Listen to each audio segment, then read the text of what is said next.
partenariat de l'Union européenne et du Sénégal. Ce partenariat il est stratégique parce que nous partageons des intérêts et des valeurs communes, la démocratie, l'état de droit, les droits humains, l'attachement au multilatéralisme et au respect du droit international. Et ce partenariat stratégique se décline ensuite dans un certain nombre d'actions au bénéfice et en soutien de la volonté politique du Sénégal dans un certain nombre de domaines, que ce soit dans le domaine économique,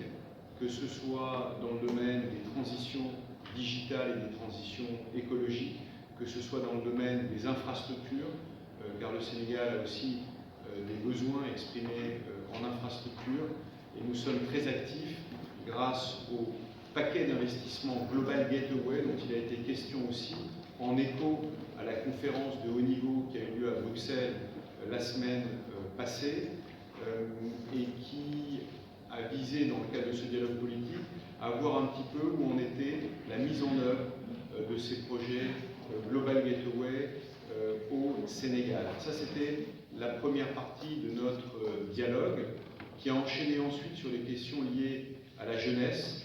Alors, Global Gateway, c'est un paquet d'investissement de 150 milliards d'euros pour l'Afrique, avec une partie substantielle allouée au Sénégal. Et au Sénégal, au cœur du partenariat entre l'Union européenne et ses États membres, c'est la jeunesse. La jeunesse qui représente 2 tiers de la population du Sénégal, la jeunesse qu'on soutient à travers l'État du Sénégal, mais aussi à travers des actions de la société civile. On a pu tenir le 23 octobre dernier le premier dialogue structuré de l'Union européenne avec la société civile, qui nous ont fait part de leurs préoccupations, qui nous ont fait part de leurs recommandations, et c'est aussi ce type d'éléments qu'on a porté ce matin avec les ambassadeurs de la Team Europe auprès du ministre des Affaires étrangères et de la délégation sénégalaise. Enfin, nous avons abordé ensemble la question de la situation régionale, du rôle de la CEDEAO pour la résolution des conflits dans le cadre de cette situation régionale. Nous avons aussi évoqué les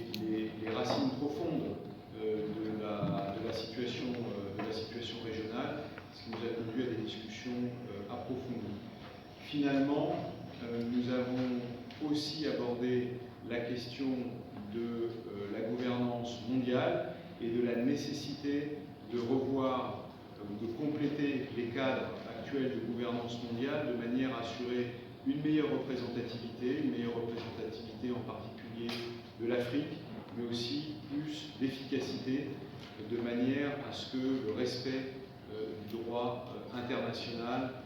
passe au premier plan dans cette gouvernance mondiale. Pour la partie politique, nous avons aussi évoqué la partie économique avec la question des droits de tirage spéciaux et du Fonds monétaire international, de manière à pouvoir assurer un meilleur financement des économies africaines et en particulier des infrastructures en Afrique. Au final, en conclusion, je dirais que nous avons souligné dans ce dialogue politique, qui est notre cadre de discussion annuel avec l'État du Sénégal, beaucoup de convergences de vues. Nous avons aussi évoqué les défis et les solutions communes que nous pourrions apporter pour répondre à ces défis, notamment en matière de jeunesse et de formation professionnelle. Je vous remercie.